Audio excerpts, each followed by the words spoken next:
With schools closed due to COVID-19, children who are at home will potentially have more unrestricted time online. It's important to have this time to have conversations about internet safety and to work together to implement strategies to make sure that everyone's digital well-being is, well, taken care of. Joining us now is child and youth therapist Tania DaSilva. Good morning, Tania. How are you doing, love? Good morning. How are you guys? We're doing well. Good to see you. So obviously kids are spending more time than ever online. It was already, an issue pre-COVID-19. So what do parents do to strike that balance? How do they monitor the safety of their kids?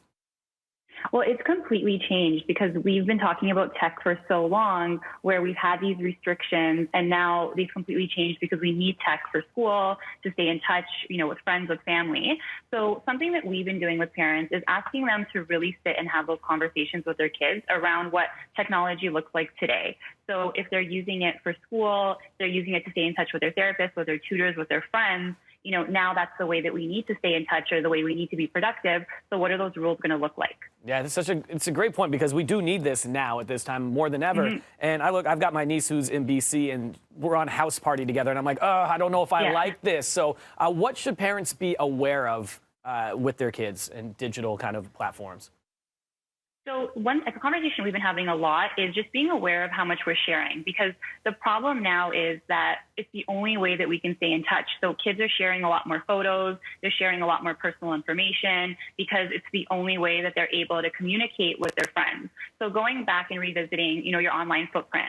So what are you putting out there? I know it's a little different now because of, the isolation piece, but how are we still going to stay safe? So being aware of what you put out there, the permanence of it, the impact that we're having on other people, and the impact that what we're sharing can have on us in the future.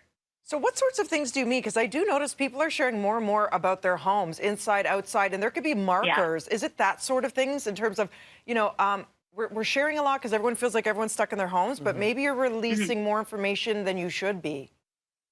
Yeah, so addresses, that's a big thing. And that's something we've always talked to kids about, home addresses, phone numbers, any personal information should still stay private.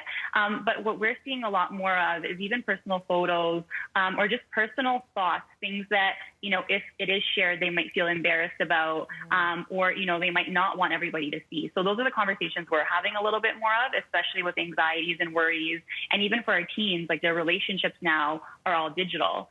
So just really having those conversations about what are you sharing with your partner that you might not want shared with other people.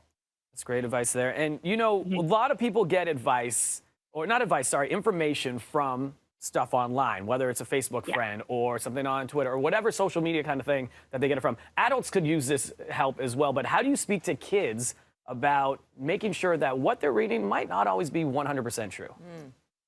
Well, and honestly, I think I've actually seen that more in adults than in kids. It's even in our group chats, the stuff that's going around. But the way that we go about it is we want to make sure we're fact checking it. So you're looking at, the World Health Organization, you're looking at CDC, you're looking on, our government site, and that's where you're getting your information from, not the chains that are going around and the texts that are being resent or the things that are being retweeted. Because I think for us, we've all seen this in the last couple of weeks, we've all got information that ended up not being accurate or true.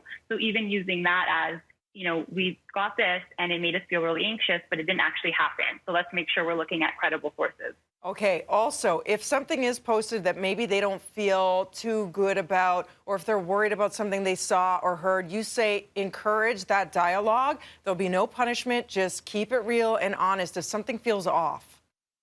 Yeah, and that's another big conversation we've been having because it's a new time for all of us. We're all kind of navigating through how are we going to handle these new online interactions. And even for adults, it's new. So we've created a very open space where you might make a mistake and it's only natural and normal because it's a new environment, a new way to interact. So come to your parents or even come to us. A lot of our kids will come and tell us in sessions, what happened, and they use us as, a buffer or as, a connection to their parents to have those harder conversations. For kids, what do you think, online is, I guess, what's happening the most? Is it a lot of the bullying? Is it trying to get likes on a TikTok video? What is most important and what are the conversations that kids are having the most of? Definitely the value in likes and, how many followers they have. That's a big thing. And that's something we've been working on for months now, but really just having that conversation with kids where your value is more than just your likes and your follows.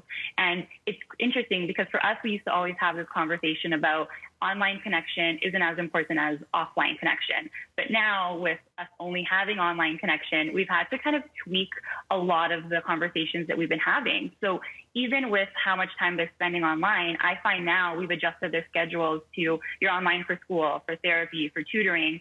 Instead of scheduling an hour of social media time, we're scheduling an hour of outside time, of air time, of physical activity. So there's definitely been a switch. Thank you so much, Tania. Great tips as always. Stay safe.